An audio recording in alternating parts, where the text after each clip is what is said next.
আজকে যে লাড্ডুর রেসিপি আপনাদের সঙ্গে শেয়ার করতে চলেছি, এটা দারুণ হেলদি লাড্ডু। একটা লাড্ডু খেয়ে নিন, গায়ে ব্যথা, কোমরে ব্যথা, হাঁটুর ব্যথা, এমনকি দুর্বলতা সব কিছু ঠিক হয়ে যাবে। আজকে আমি মাখানা আর ড্রাই ফ্রুটসের লাড্ডু বানাবো। আপনাদের সবাইকে সঙ্গে নিয়ে শুরু করি আজকের রেসিপি। তার জন্য কি কি লাগবে আমি আগে সেটার সঙ্গে পরিচয় করিয়ে দিই। প্রথমত মাখানা দেখুন, আমি এখানে 1 বাটি নিয়েছি।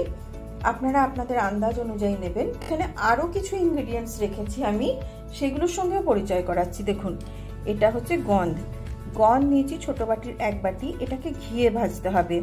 মাখানা ড্রাই রোস্ট করব, কিন্তু গন্ধটাকে ঘিয়ে ভাজতে হবে। আর এখানে নিয়েছি দেখুন কাঠবাদাম বা আমন্ড 1 বাটি। এখানে 1 বাটি আছে কাজুটা একটু কমও নিতে পারেন। আর এটা হচ্ছে পোস্ত। কাজু, আমন্ড আর এই গন্ধ তিনটেকেই ঘিয়ে ভাজা হবে। আর এখানে আছে দেখুন 1 বাটি গুড় নিয়েছি। এই গুড়টা কিন্তু লাগবেই। এই গুড়টাই হচ্ছে বাইন্ডিং এজেন্ট এই লাড্ডুটার জন্য। চলুন শুরু করি তাহলে, আমার সঙ্গে থাকুন। প্রথমে একদম হালকা আঁচে, মানে একদম স্লো ফ্লেমে এই মাখানাগুলোকে রোস্ট করব। একটু টাইম লাগবে, আস্তে আস্তে করতে হবে। এটা না একদম লো ফ্লেমে, মানে আঁচটা একদম কমিয়ে দিয়ে আস্তে আস্তে এরকম উল্টে পাল্টে এটাকে মানে ভাজতে হবে। মানে ড্রাই ভাজা হবে, শুকনো একদম ভাজাটা হবে। কোনো তেল বা ঘি কিচ্ছু পড়বে না এতে, শুধু শুকনো ভাজা হবে। আমি এভাবেই করি। এটা প্রায় হয়ে এসছে, আমি দেখাচ্ছি কি করে বুঝবেন। এই দেখুন, এই যে দেখুন, এই যে মাখানাটা নিয়েছি, এই মাখানাটা দেখুন এরকম চুরচুর হয়ে ভেঙে যাবে। একদম পপকর্নের মতো না, ক্রিস্পি হবে। মানে একদম এরকম একটা সাউন্ডটা শুনেই বুঝতে পারছেন যে এটা কিরকম হয়ে গেছে। তো এরকম চুরচুর যখন হয়ে যাবে তখন বুঝতে পারবেন যে আপনার ভাজা ঠিকঠাক হয়ে গেছে। এবার এটাকে একটা থালাতে আমি ঢেলে নিচ্ছি, নিয়ে এটাকে ঠান্ডা করতে দেবো। এটা ঠান্ডা হোক, ততক্ষণ আমি বাকি কাজটা করি। এবারে আমি এতে আন্দাজ মতো ঘি দিচ্ছি, একটু বেশি করে দেবেন। প্রথমে আগে গন্ধটাকেই ভাজবো, আর গন্ধটা ভাজতে গেলে একটু বেশি ঘি লাগে। আচ্ছা, আমি এটা পুরোটা একবারে ভাজবো না, একবারে ভাজতে গেলে অনেকটা ঘি দিতে হবে। আমি অল্প অল্প করে ভাজছি, দেখুন দেখাচ্ছি আমি।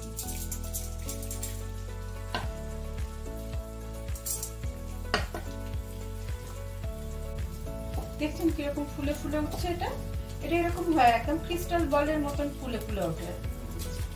হয়ে গেছে দুটো ভাজা, এটাও ঠান্ডা করতে দিচ্ছি। এবার দিচ্ছি এই আমন্ডটা। আর ঘি দেবো না, এই যা ঘি আছে তাতেই হয়ে যাবে। আচ্ছা, বাদাম কিন্তু ক্র্যাক করতে শুরু করেছে। এ দেখুন একটু ফেটে ফেটে যাচ্ছে। এইরকম হলে পরে বুঝতে পারবেন যে ভাজা হয়ে গেছে। এটাকেও একটা সাইডে রেখে নিচ্ছি। সবগুলোকেই ঠান্ডা করতে হবে বেসিক্যালি। এই কাজু বাদামটা এবার আমি দিয়ে দিচ্ছি, এবার কাজু বাদামটা ভেজে নেব।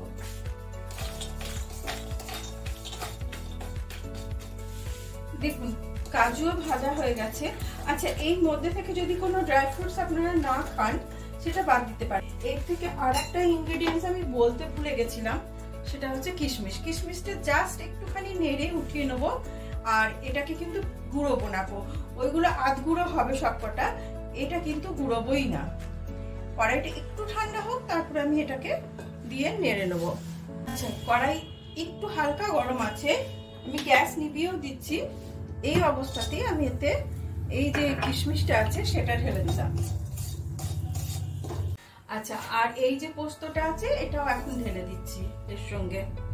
এটাও একটুখানি জাস্ট ভাজা হবে এর সঙ্গে, মানে কাঁচা থাকে না যেন। এই দুটোকেই পিসবো না, এটা ডাইরেক্ট যাবে। খুব ভালো লাগে খেতে। যে পোস্ত যে একটা নাটি ফ্লেভার আছে না, সেই ফ্লেভারটা খুব সুন্দর আসে এই লাড্ডুটাতে। হয়ে গেছে, এটা আর ভাজবো না, এবার তুলে নিচ্ছি। দেখুন যা যা ভাজার ছিল, ড্রাই এবং ওই ঘিয়ে দুটোই আমি ভেজে নিয়েছি। এবারে এই দুটো আধ গুঁড়ো হবে, আর এই গন্ধটা যেটা আছে সেটা পুরোপুরি পাউডার হবে। পাউডার পুরোপুরি না করে যদি একটু হাতে করে ক্রাম্বল করে করতে পারেন না, তাহলে খুব ভালো হয়। আর ওই কিশমিশটা তো একদমই গুঁড়োবো না, ওটা ওরকমই যাবে, শুধু গুঁড়ো হবে যেটা সেটা হচ্ছে মাখানাটা।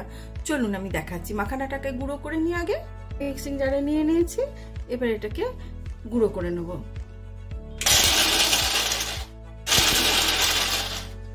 আচ্ছা দেখুন, আমি এখানে গুড়টা নিয়ে নিয়েছি। এই গুড়টা এখানে আমি গলতে দেবো, এর সঙ্গে একটু জল দেবো, হাফ কাপ মতো জল আছে, এটা এর সঙ্গে দিয়ে দিচ্ছি। আচ্ছা এটা কিন্তু মনে রাখবেন, এটা কিন্তু কোনো রকম কোনো তারের রস হবে না, জাস্ট এই গুড়টা মেল্ট হবে। আচ্ছা দেখুন, গুড়ে কিন্তু বয়েল চলে এসছে। আমি কিন্তু এই গুড়টাকে আর ফোটাবো না, এবার বন্ধ করে দিচ্ছি। বন্ধ করে নিয়ে ছেঁকে নেবো, কারণ গুড়ে তো অনেক সময় নোংরা থাকে, ওই আখের যে ছিবড়ে টিবড়ে থাকে। আমি এটাকে জাস্ট বন্ধ করে দিচ্ছি, দিয়ে এটাকে ছেঁকে একটু হালকা ঠান্ডা হলে তারপরে মেশাবো। চলুন দেখুন, ওই অতটা মাখানা গুঁড়ো করার পর এতটা রয়েছে। এই গুঁড়োটা এর সঙ্গে দেখুন ড্রাই ফ্রুটস গুলো আধ গুঁড়ো করেছি, কিন্তু পুরো গুঁড়ো করিনি। এই যে দেখাচ্ছি দেখুন, এগুলো সব একসঙ্গে মিশবে। এই ঢেলে দিলাম। আচ্ছা এটা হচ্ছে ওই গন্ধটাও একটুখানি একটু দানা দানা আছে, পুরো গুঁড়ো করিনি গো। আর এটা হচ্ছে পোস্তটা আর কিশমিশটা একসঙ্গে করেছিলাম, ভেজেছিলাম সেটা। প্রথমে এগুলোকে খুব ভালো করে হাতে করে মিশিয়ে নেবেন, একদম ক্রাম্বল করে করে মেশাবেন যাতে ভালোভাবে মিশে যায়। হাতে করে না মেশালে ভালোভাবে মিশবে না, চেষ্টা করবেন হাতে করে মেশানো। এই দেখুন গুড়টা পুরোপুরি রুম টেম্পারেচারে আসেনি, ধোঁয়া উঠছে এখনো, এইরকমই আস্তে আস্তে ঢালবো। দেখুন এবার এটা আস্তে আস্তে ঢালবো, আর একটা স্প্যাটুলার সাহায্যে আমি মেশাতে থাকবো, কিন্তু পুরোটা একবারে ঢালবো না।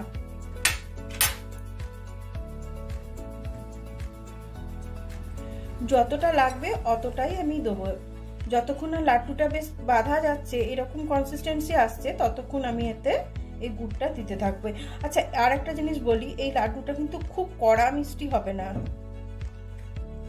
করতেই পারেন, সেক্ষেত্রে গুড়ের পরিমাণ বাড়াতে পারেন, কিন্তু সেটা খুব একটা ভালোও লাগে না খেতে।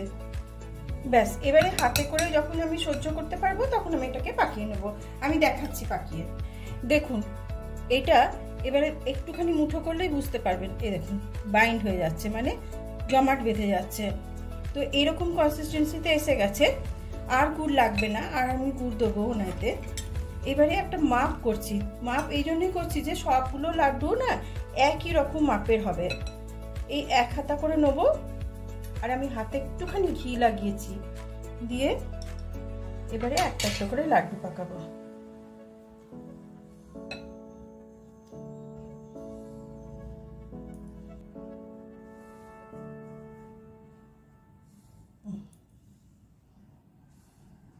দারুণ হয় এটা, এটা দেখে এরকম মনে হচ্ছে, খেতে কিন্তু অসাধারণ হয়। আমি সবগুলো লাড্ডু পাকিয়ে নিয়ে দেখাচ্ছি। দেখুন কিরকম হয়েছে এই লাড্ডু রেসিপি, দারুণ হেলদি লাড্ডু। সব থেকে বড় কথা হচ্ছে কি, যারা আমরা বাড়িতে থাকি, মানে আমরা হোম মেকার যারা বা হাউস ওয়াইফ যাই বলুন না, আমরা নিজেদের খেয়াল রাখি না। আমাদের তো সবার আগে খাওয়া উচিত, আপনারা সবার আগে খাবেন এবং বাড়ির সবাইকে খাওয়াবেন। ছোট থেকে বড় সবাই যে কেউ খেতে পারবে। যারা স্কুলে যায় সকালবেলা, তাদের একটা লাড্ডু এই লাড্ডু খাইয়ে পাঠিয়ে দিন, অনেকক্ষণ পর্যন্ত তাদের পেটে এটা ভরে থাকবে এবং ভীষণই হেলদি। স্কুলে যাওয়ার অনেক বাচ্চা আছে, স্কুলে যায় যারা কিছু সকালে খেতে চায় না বিশেষ কিছু, এরকম একটা লাড্ডু দিয়ে খাইয়ে পাঠিয়ে দিন, অনেকক্ষণ পর্যন্ত তার পেট ভর্তি থাকবে এবং সমস্ত নিউট্রিশন এটা কভার করবে। যদি ভালো লেগে থাকে এই রেসিপি, তাহলে প্লিজ একটা লাইক, শেয়ার আর সাবস্ক্রাইব করবেন। আর যে সমস্ত দর্শক বন্ধু আমার এই রেসিপি ফেসবুক পেজ থেকে দেখছেন, তাদের কাছে বিশেষ অনুরোধ রইল, প্লিজ পেজটাকে ফলো করবেন। ধন্যবাদ।